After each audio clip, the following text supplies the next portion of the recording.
जिनके सपने बड़े होते हैं उनके लिए रातें कम पड़ जाती है।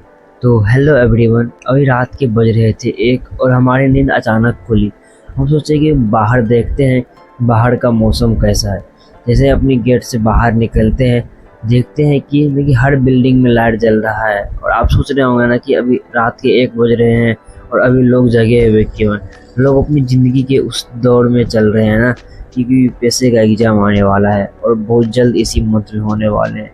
हर वो लोग जो अपनी ज़िंदगी में कुछ करना चाह रहे हैं, वो हर एक उम्मीद के साथ जगे हुए थे। इन्हीं उम्मीदों को देखते हुए हमारा भी नींद खुल जाता है और हम सोचते हैं ना कि अगर मेरे भी कॉलेज में एग्ज़ाम है, मैं भी जगूँ और मैं भी अब कुछ बेहतर करूँ। मैं जगते ही पहले मुँह धोता हूँ, फिर वहाँ लेता हूँ ग्लास कि रात को पढ़ने के लिए बहुत ही बेहतरीन है कि आप पानी पी लें, क्योंकि ये आलस लगता रहता है, मन करता है कि सो जाए, लेकिन जैसे ही पानी पीते हैं तो मन रिलैक्स होता है और डिहाइड्रेशन जैसी समस्याएं भी नहीं आती है। पानी पीने के बाद हम डायरेक्ट आ जाते हैं अपने रूम आते ही, क्योंकि रात को सोने से पहले हम अपने टेबल को अच्छे तरीके से साफ़ नहीं करते हैं। थोड़ा आलसी आदमी हो, इसलिए पहले आते ही अपने टेबल को बहुत ही बेहतरीन तरीके से साफ़ करना शुरू कर देते हैं, क्योंकि पहला प्रायोरिटी है ना कि अगर आप पढ़ रहे हो तो वहाँ साफ वातावरण होना चाहिए। और अपने पहले स्लॉट शुरू कर देते हैं 1:15 के आसपास। और इस स्लॉट में हमारा लोक प्रशासन, ऐसे बोले तो पब्लिक एडमिनिस्ट्रेशन के 2 यूनिट को ख़त्म करने वाले हैं, क्योंकि पब्लिक एडमिनिस्ट्रेशन का टॉपिक और यूपीएससी का टॉपिक में दोनों सेम है, लेकिन कॉलेज का एग्ज़ाम आने वाला है जिस कारण से अभी पब्लिक एडमिनिस्ट्रेशन को ज़्यादा वेटेज दे रहे हैं। तो पहले पहले स्लॉट में करते हैं पब्लिक एडमिनिस्ट्रेशन को।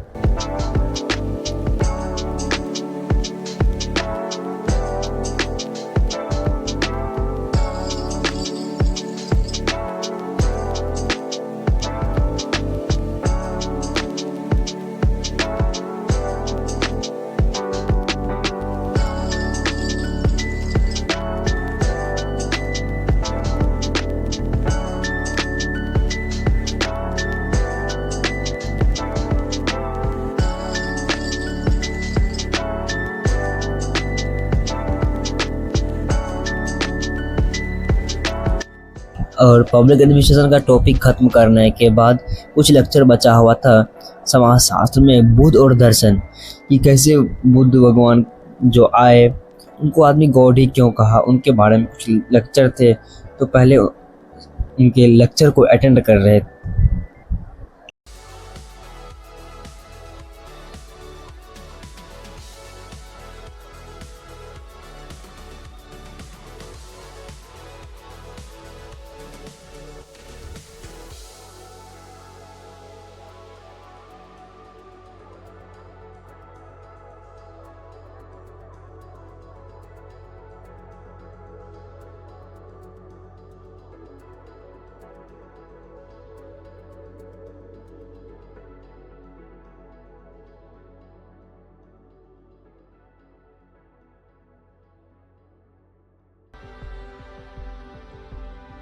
फाइनली तो हमारा पहला शिफ्ट कंप्लीट हो गया है, जिसमें हम लोगों ने पब्लिक एडमिनिस्ट्रेशन के 2 यूनिट और बौद्ध दर्शन के लेक्चर दोनों देख लिए हैं।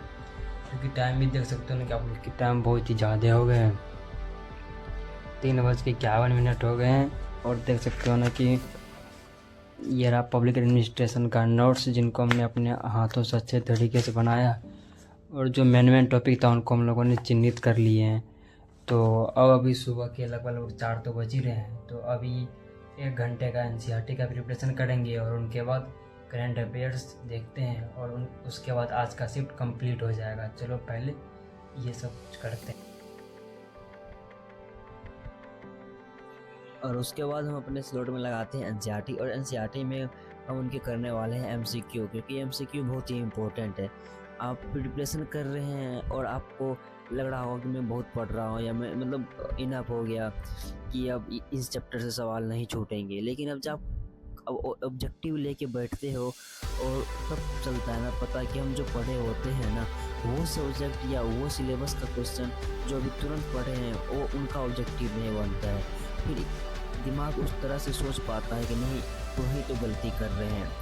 आप अगर पढ़ रहे हैं अपने लाइफ में, तो सबसे ज़्यादा इम्पोर्टेंट है कि आप मॉक टेस्ट या MCQ, क्योंकि बहुत बार होते हैं कि आदमी बहुत चीज़ पढ़ते जाते हैं बट ये हो पाता है नहीं कि क्वेश्चन ही नहीं लगाते हैं। तो उनको लगता है कि मुझे बहुत कुछ आ रहा है, लेकिन जब आप क्वेश्चन में आप एग्ज़ाम में बैठिएगा कुछ बनेगा नहीं। तो हम MCQ लगाने के बाद अभी तो बचा हुआ था मेरा कुछ लेक्चर जो था करंट अफेयर्स का। करंट अफेयर्स में आज चल रहा था ना कि डेट वाइज कि जैसे कि 1925 में क्या हुआ, 28 में क्या हुआ, मतलब एक सीरियल डेट से चल रहा था। तो उसके बाद हम अपने करंट अफेयर्स में लगाते हैं। क्योंकि करंट अफेयर्स आप जानते होंगे कि हर एग्ज़ाम के लिए, चाहे कोई भी एग्ज़ाम हो, आजकल बदलते दुनिया में जो है करंट अफेयर्स बहुत ही इम्पोर्टेंट हो गया है। चाहे आपको पढ़ने में मन लगे ना लगे, लेकिन आपको करंट अफेयर्स करना ही करना है। क्योंकि वहाँ तो कहा जाता है कि आपसे बस सामान्य ज्ञान पूछ रहे हैं, लेकिन करंट अफेयर्स इतनी वास्ट पूछ रहा है कि वहाँ जाते ही आपको लगेगा तो हम तो कुछ पढ़ के नहीं आए थे। तो इसलिए सबसे पहला काम है करंट अफेयर्स पे बहुत ही महत्वपूर्ण तरीके से और ध्यानपूर्वक काम करना चाहिए। क्योंकि अगर आप करंट अफेयर्स को मिस करते हैं तो आप सबसे बड़ा गलती कर रहे हैं। इसलिए हम पहले अपने करंट अफेयर्स को करना शुरू कर देते हैं।